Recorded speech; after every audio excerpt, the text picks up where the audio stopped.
à tous, 8e jour de classe et Back to School le MAC continue de faire ses classes. Et aujourd'hui, on s'intéresse à l'orientation scolaire. Quels sont les enjeux en début d'année académique? Reportage. Un enfant non orienté est celui qui fait un saut vers l'inconnu. Une image qui traduit à suffisance l'importance de l'orientation scolaire. Une science méconnue du grand public.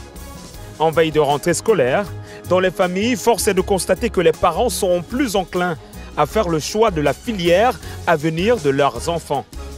Un choix pas très souvent objectif, basé sur des raisons subjectives, ne tenant que souvent sur le simple fantasme du parent. En cette période charnière, l'enfant s'auto-évalue et avec l'appui d'un conseiller d'orientation, des éléments sont pris en compte. Le premier élément, c'est le vœu de l'enfant lui-même.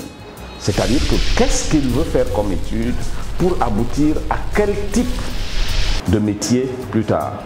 Donc le deuxième élément vient ce qu'on appelle le projet professionnel. Tout enfant doit avoir en ligne de mire un projet professionnel.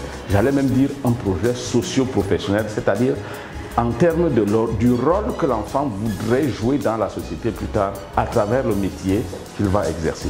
Donc ça, c'est le deuxième élément. Le troisième élément, c'est le vœu des parents. Vous savez, c'est les parents qui supportent les charges économiques de la formation de l'enfant. Pour cela, ils sont une partie prenante dans le processus d'éducation. Il y a maintenant le contexte socio-économique dans lequel nous nous trouvons. Est-ce que certaines études valent la peine d'être menées? À partir de ces données, le conseiller peut guider l'apprenant dans son cursus pour un résultat optimal. Mais le conseil en orientation scolaire n'est pas la tasse de thé de monsieur tout le monde dans notre pays. Chaque année, d'après notre expert, l'État forme une centaine de conseillers d'orientation repartis dans des milliers d'établissements pour un ratio loin des normes. Un exemple pris, dans certains établissements où l'on compte 8000 élèves, on ne dénombre que 6 conseillers d'orientation, soit 1 pour 1300 élèves, alors que la norme recommande un conseiller pour 25 apprenants.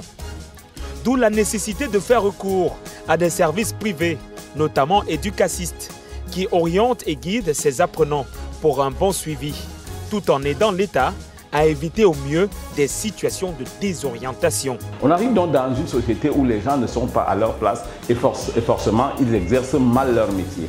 On est dans une société où les enfants ne réussissent pas à l'école parce qu'à la base, ils ne sont pas bien orientés. L'orientation doit tenir compte des aptitudes intrinsèques de l'apprenant. Les conséquences sont alors lourdes dans une société en pleine émergence qui compte sur une ressource humaine bien formée, dont l'orientation reste le pilier fondamental.